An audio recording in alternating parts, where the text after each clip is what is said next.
अकेली लड़की।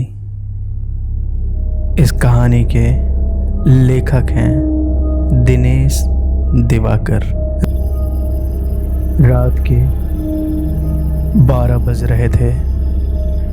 पूरा शहर गहरी नींद में सोया हुआ था।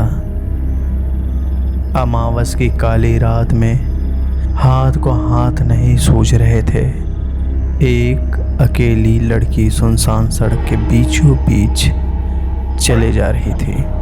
वहीं उसके पीछे कुछ दूर से कुत्ते उसे देखकर जोर जोर से भौंक रहे थे। लेकिन जैसे ही उस लड़की ने पीछे मुड़कर उन कुत्तों की ओर देखा तो वो भौंकना बंद करके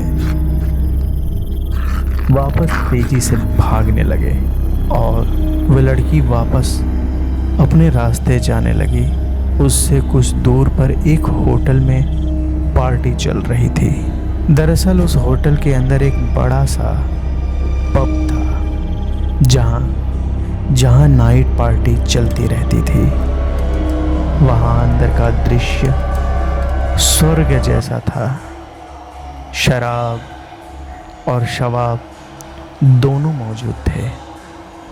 डीजे वाला तेज आवाज में गाना चल रहा था जिस पर सभी मगन होकर नाच रहे थे।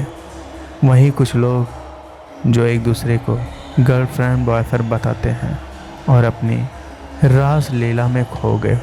बार में हर तरह की शराब भरी पड़ी थी जिसे वेटर सबको सर्व कर रहा था।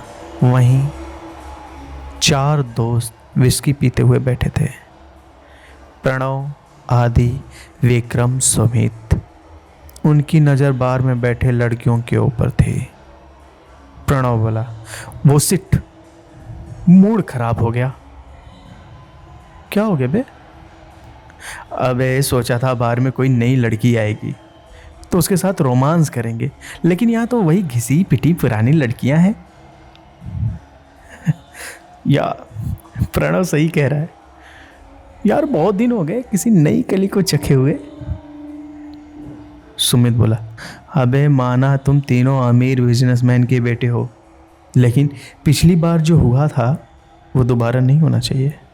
प्रणव बोला, अबे चुप कर बे, उसमें गलती उस लड़की की थी। अगर चुपचाप हमारा साथ देती तो उसे भी मज़ा आ जाता और हमें भी, लेकिन नहीं। अबे चुप करो तुम लोगों, जो चढ़ी थी उसे भी उतार दिया यार। वे चारों बात कर ही रहे थे कि बार का दरवाज़ा खोला और एक लड़की अंदर आई। पार्टी के अनुकूल छोटे छोटे कपड़े, चेहरे पर मेकअप, आंखों में तेज चमक। वो लड़की भला की खूबसूरत लग रही थी। वे शायद पहली बार इस पब में आई थी, इसलिए उसे थोड़ी परेशानी हो रही थी।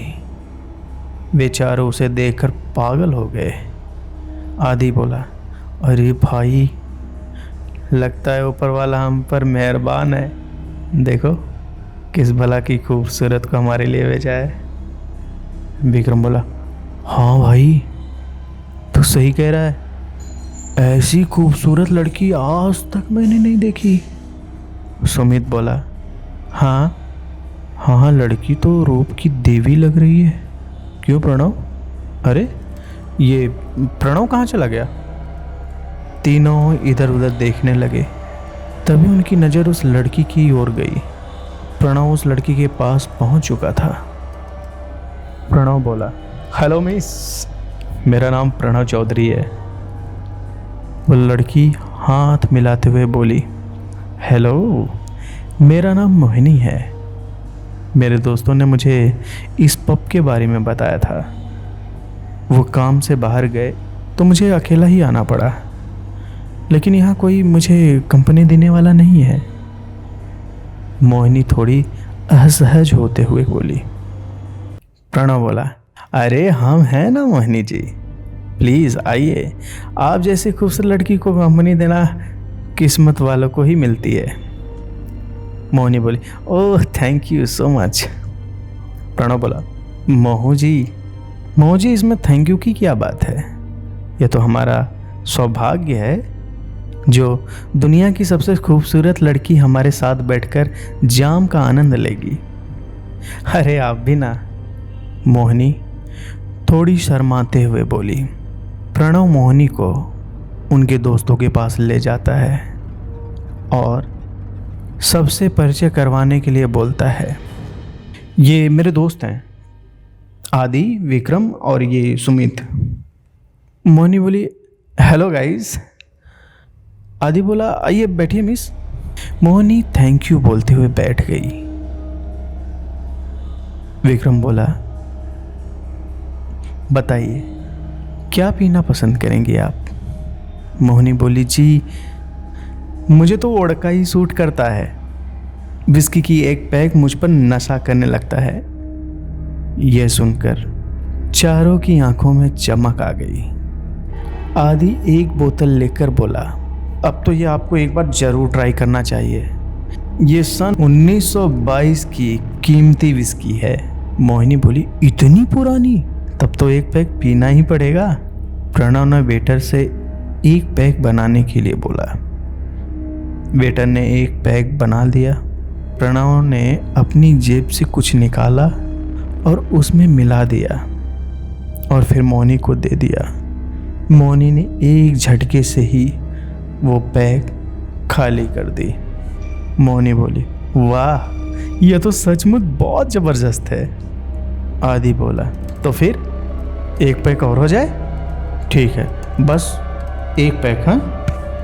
प्रणव ने वेटर को इशारे में 4 से 5 विस्की के पैक बनाने के लिए बोला और सारे पैक मोहिनी के सामने रख दी। मोहिनी एक एक करके सारी विस्की की पैक खत्म कर दी। जैसा उसने बताया था वैसा ही हुआ। मोहिनी को तेज नशा चढ़ने लगा था। डीजे के गाने को सुनकर वहां डांस करने लगी।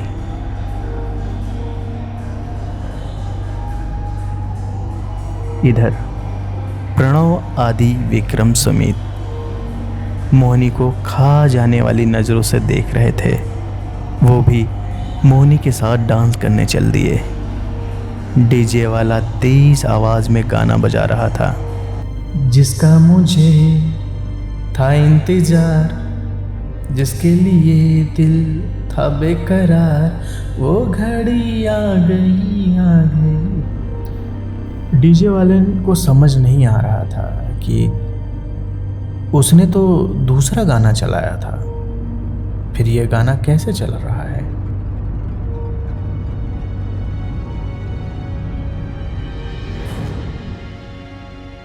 मोहिनी बोलती है, मुझे बहुत गर्मी लग रही है, मुझे खुली हवा में ले चलो प्रणव। प्रणव उसे लेकर बार से बाहर चला जाता है। नशे की वजह से वह ठीक से चल नहीं पा रही थी। प्रणव के कंधे पकड़े हुए थी। बाहर आकर थोड़ी बातें की, फिर मोहिनी बोली, मुझे नींद आ रही है प्रणव, मुझे यहाँ से ले चलो। प्रणव बोला, हाँ क्यों नहीं डालें, आओ कार में बैठो, मैं तुम्हें ले चलता हूँ। मोहिनी गाड़ी में बैठ जाती है।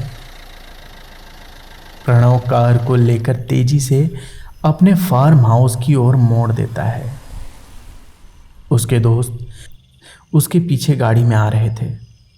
प्रणव मोहिनी को अपने फार्म हाउस ले जाता है। मोहिनी बोलती है, प्रणव बहुत गर्मी लग रही है, मुझे स्विमिंग पूल पे लेके चलो। प्रणव खुशी खुशी उसे अपने बेडरूम के अंदर ही बने स्विमिंग पूल के अंदर ले जाता है। वहाँ मोहिनी सीधे स्विमिंग पूल में कूद जाती है। प्रणव भी उसके पीछे पीछे स्विमिंग पूल में कूद जाता है। मोहिनी काफ़ी देर तक स्विमिंग करती रहती है। फिर प्रणव के पास जाकर बोली, प्रणव तुम मुझे बहुत अच्छे लगने लगे हो। ऐसा लग रहा है जैसे जिसका इंतजार था मुझे वह मेरे सामने है। प्रणव मोहिनी को अपनी बाहों में भरते हुए बोला, मुझे भी ऐसा ही लग रहा है। मोहिनी प्रणव को चूमने लगती है। प्रणव भी उसका साथ देने लगता है और फिर प्रणव के हाथ अपने आप मोहिनी के जिस्म को छूने लगते हैं। कुछ देर बाद आदि गुस्से से कार की टायर को जोर से पैर मारता है। ओह शिट, इस कार को अभी पंचर होना था। सुमित बोला। अरे टेंशन क्यों ले रहा है, ये हो गई पंचर ठीक। विक्रम बोला। अब हमें जल्दी चलना चाहिए, नहीं तो प्रणव पूरा अकेले माल खा जाएगा। आदि तेज स्पीड में गाड़ी चलाने लगता है। कुछ ही देर में वे उस फार्म हाउस में पहुंच जाते हैं। तीनों अंदर जाते हैं, प्रणव को आवाज़ लगाते हैं पर कोई जवाब नहीं आता। तीनों उसके बेडरूम में जाते हैं तो देखते हैं मोहिनी अपने नाइट ड्रेस में सोई हुई थी, नशे में बोल रही थी, आदि आदि प्लीज़ मेरे पास आओ ना। आदि खुश होकर, क्या किस्मत है, रूप की देवी खुद मुझे बुला रही है। फिर उन दोनों की तरफ देखते हुए बोला, तुम दोनों बाहर जाओ ना यार।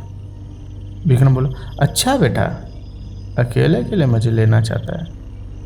आदि बोला, अरे यार प्लीज़ मेरे बात तुम इस सुंदरी का आनंद ले लेना, पर अभी प्लीज जाओ जाओ ना यार तुम लोग। सुमित बोला, ठीक है बेटा, तू भी क्या याद रखेगा, पर थोड़ी जल्दी करना, हमें भी चखना है इस मीठे आम का स्वाद। वे दोनों बाहर चले जाते हैं। आदि दरवाज़ा बंद करके मोहिनी के पास बिस्तर में आ जाता है। एक नज़र मोहिनी की पूरी बॉडी में डालता है। सच में क्या जिस्म पाया है मोहिनी तुमने, यही बोलता हुआ आदि उसके पैरों को चूमने लगता है और चूमते चूमते ऊपर जाने लगता है। आदि गर्दन को चूम रहा था कि उसे कुछ अजीब सी आवाज़ें सुनाई देने लगती हैं।